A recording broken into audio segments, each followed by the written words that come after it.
Leo niko na gwiji wa Tanga. Karibu sana baba. Bwana mimi nimeona jana ilikuwa birthday yako. Yeah, sure. Nikasema bwana ngoja nikuandalie hichi kitu. Na wewe uone taste afu baadaye ndo utasema bwana huu mzigo umekaaje.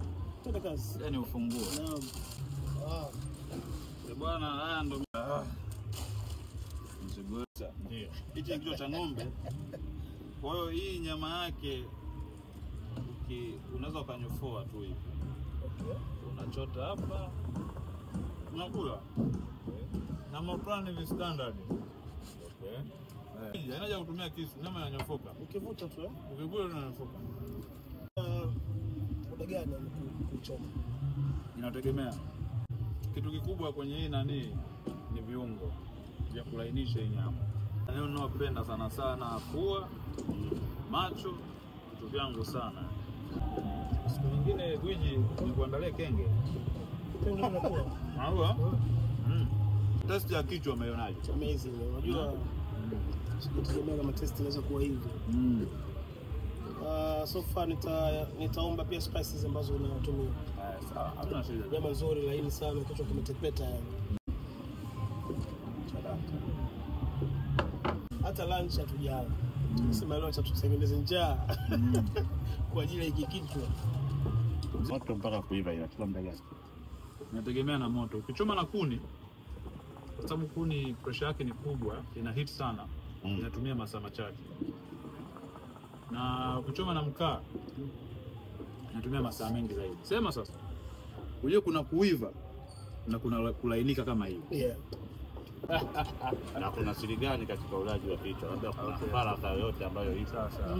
Mimi lengo langu ni kujaribu kuvipa thamani vile vyakula ambavyo watu kama wanavichukulia poa. Sasa inabidi nimwalike huyu bwana nyumbani, huyu nimchomee samaki huyo. Aone na mimi ufundi wangu. Kwa namba mshikaji.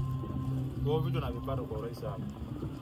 Kwa sababu wale washajua mimi ni mtumiaji wa vitu ambao nakuwa na stock ni kama panya, kenge.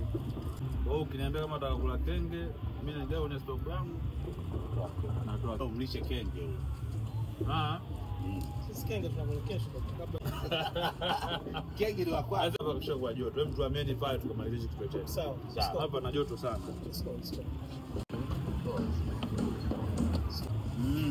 Bwana kuna leo vilifika.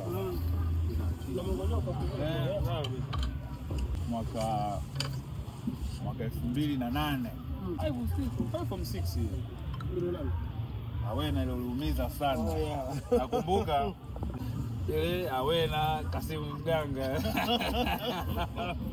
Ndio maana pia nyimbo zetu sisi zinaweza kukaa sana katika vichwa vya watu. Because zina memory. Yaani mtu anakumbuka tukio kwamba ilikuwa hivi. Alafu kipindi kile nataka kumpata mpenzi hivi. Baya mno. Bwana hii haiongezi mambo yetu yale. Bana, hili ni sikio. Okay. Tega kwenye sauce.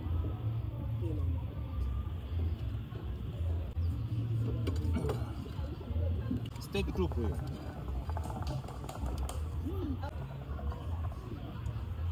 Kilikusukuma mbao kaandika ile nyimbo ya usende kwa mganga. That was inspirational song, no? Wanawake wengi wanaamini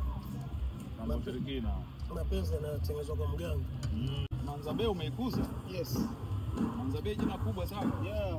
Bwana mimi nimefurahi bwana, nimeenjoy.